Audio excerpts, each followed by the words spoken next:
Halo Sinizen, dalam kebutuhan sehari-hari, kita tidak lepas dari penggunaan kertas. Kertas banyak digunakan untuk keperluan sekolah, perkantoran, perdagangan, dan masih luas pemakaian untuk keperluan lainnya. Penasaran kan bagaimana proses pembuatan kertas? Berikut merupakan tahapan kritis dalam proses produksi kertas. Tahap pertama adalah pemilihan jenis kayu. Jenis kayu yang umum digunakan adalah jenis kayu akasia karena memiliki serat yang cocok sebagai bahan baku pembuatan kertas. Selain itu, iklim di Indonesia juga membantu pertumbuhan pohon akasia untuk tumbuh lebih cepat yang dapat dipanen setelah berumur 5 tahun. Pemilihan jenis kayu ini dilakukan untuk memastikan kayu yang digunakan sesuai persyaratan yang ditetapkan. Tahap kedua adalah pemasakan kayu menjadi bubur kertas atau pulp. Kayu-kayu yang sudah dipanen lalu dihilangkan kulitnya, dimasukkan ke dalam mesin pemotong, kemudian kayu dimasak menggunakan digester untuk menghilangkan lignin. Pemasakan dilakukan dengan metode tertentu yang dikendalikan untuk menghasilkan bubur kertas sesuai persyaratan yang ditetapkan. Tahap ketiga adalah pencucian bubur kertas. Merupakan tahapan proses pemisahan pulp yang telah dimasak sebelumnya dari berbagai macam kotoran. Pencucian bubur kertas ini dilakukan dengan metode tertentu yang dikendalikan untuk menghasilkan bubur kertas sesuai persyaratan yang ditetapkan. Tahap keempat adalah pemutihan bubur kertas. Merupakan proses kimia untuk mengubah pulp menjadi lebih putih dan cerah. Pemutihan bubur dilakukan dengan metode tertentu yang dikendalikan untuk mendapatkan tingkat kecerahan bubur kertas sesuai persyaratan yang ditetapkan. Tahap kelima adalah pembentukan lembaran pulp. Pembentukan lembaran pulp dilakukan dengan metode tertentu yang dikendalikan untuk memperoleh ukuran lembaran dan gramatur sesuai persyaratan yang ditetapkan. Tahap keenam adalah pengemasan. Produk dikemas dalam bentuk lembaran-lembaran, dibungkus sedemikian rupa sehingga tidak mengalami kerusakan selama penanganan, dengan ukuran sesuai dengan persyaratan SNI. Tahap ketujuh adalah pelabelan. Pelabelan pada kemasan sesuai dengan persyaratan SNI. Sobat Sinizen, ada berbagai SNI sebagai acuan untuk produk kertas loh.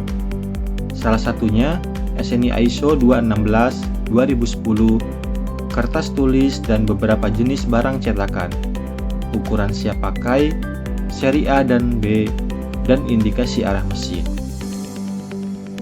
Standar nasional ini menentukan ukuran kertas siap pakai untuk kertas tulis dan beberapa jenis barang cetakan. Ukuran kertas ini berlaku untuk keperluan administrasi, teknik, dan perdagangan, serta beberapa jenis barang cetakan, seperti formulir, katalog, dan lain-lain.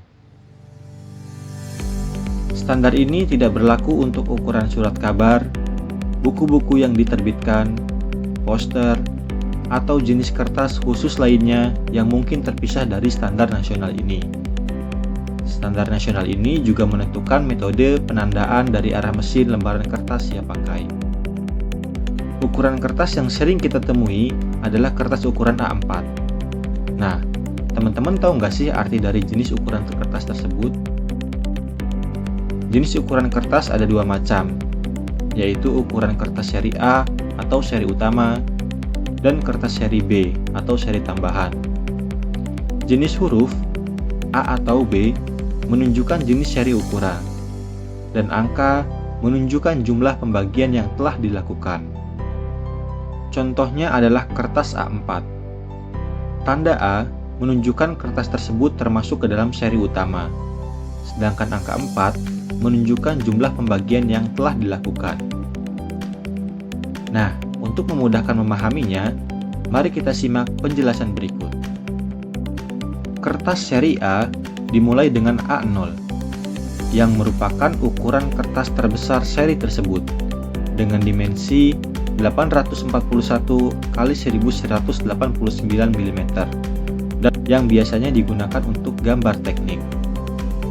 Jika kita memotong kertas A0 menjadi dua bagian, di tengah sisi yang lebih panjang, maka kita akan mendapatkan dua kertas ukuran A1 yang memiliki dimensi 594 x 841 mm yang biasanya digunakan untuk gambar teknik, peta, poster, dan lain-lain. Jika kita memotong kertas ukuran A1 menjadi dua bagian dengan cara yang sama, maka kita akan mendapatkan dua lembar kertas A2, dan seterusnya hingga didapatkan ukuran kertas lainnya dengan dimensi seperti di tabel berikut, hingga ukuran terkecil dari seri A, yaitu A10. Kertas seri B tidak banyak digunakan seperti seri A. Sama seperti seri A, seri B ini menerapkan prinsip rasio yang sama. Kertas B0 adalah ukuran kertas yang memiliki dimensi paling tinggi di seri B ini, dengan dimensi 1000 x 1414 mm.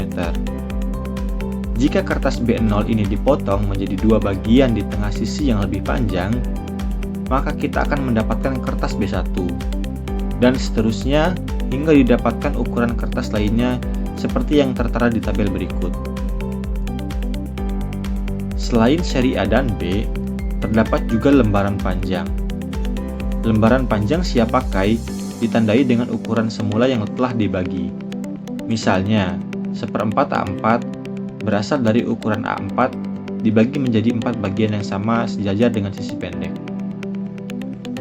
Nah, untuk mengidentifikasi arah mesin, dimensi lembaran dinyatakan dalam milimeter, dan dimensi kedua ini harus sejajar arah mesin.